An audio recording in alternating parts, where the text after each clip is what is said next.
Hello, friends. Today I will share with you a chilling memory that Dr. Sarah experienced during a night shift. Richard, found dead in his hospital room, and a mysterious cause of death. Let's start watching together. Don't forget to subscribe to my channel, like the videos and share them with your friends.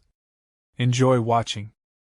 Dr. Sarah Johnson had seen her fair share of gruesome scenes in her years as a surgeon, but the sight before her in the hospital room left her feeling sick to her stomach. The patient, a middle-aged man named Richard, lay motionless on the bed, his once handsome face now twisted in a grotesque expression of pain and terror. As Sarah approached the bedside, she noticed something strange about Richard's body. His skin was mottled and discolored, and there were deep, jagged wounds all over his arms and legs. She reached out to touch his forehead, but recoiled in horror as she felt something cold and sticky beneath her fingertips. It was then that Sarah realized the true nature of Richard's injuries. He had been brutally murdered in his hospital room, his body left to rot in silence for who he knew how long.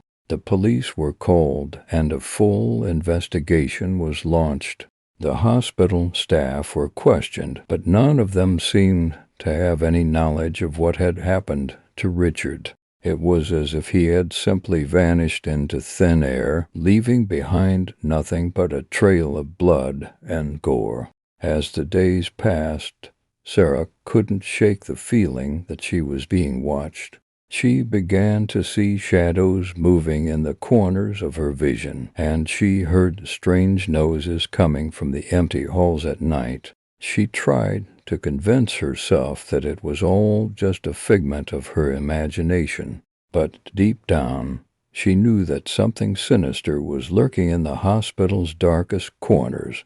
One night, as Sarah was making her rounds, she heard a faint whispering coming from one of the empty rooms. She hesitated for a moment, but her curiosity got the better of her, and she pushed open the door to investigate. What she found inside was enough to make her blood run cold. The room was filled with strange symbols and arcane artifacts. And there was a figure standing in the center of it all, a tall, gaunt man with piercing eyes and a twisted smile on his face. Sarah tried to scream for help, but no sound came out. The man beckoned her closer with a crooked finger, and she felt herself being drawn towards him like a moth to a flame. It was only when she saw the glint of a sharp blade in his hand that she finally found the strength to break free and run for her life. In the end, justice was served. The killer was caught and brought to trial, but Sarah knew that she would never forget the horrors that had taken place within those hospital walls. And every time she heard a whispering voice or saw a shadowy figure out of the corner of her eye, she couldn't help but wonder if the darkness that had consumed Richard's room would ever truly be banished from this world. I hope you enjoyed coming along with me on this adventure. Don't forget to like, comment, and subscribe for more exciting story content. Until next time, bye.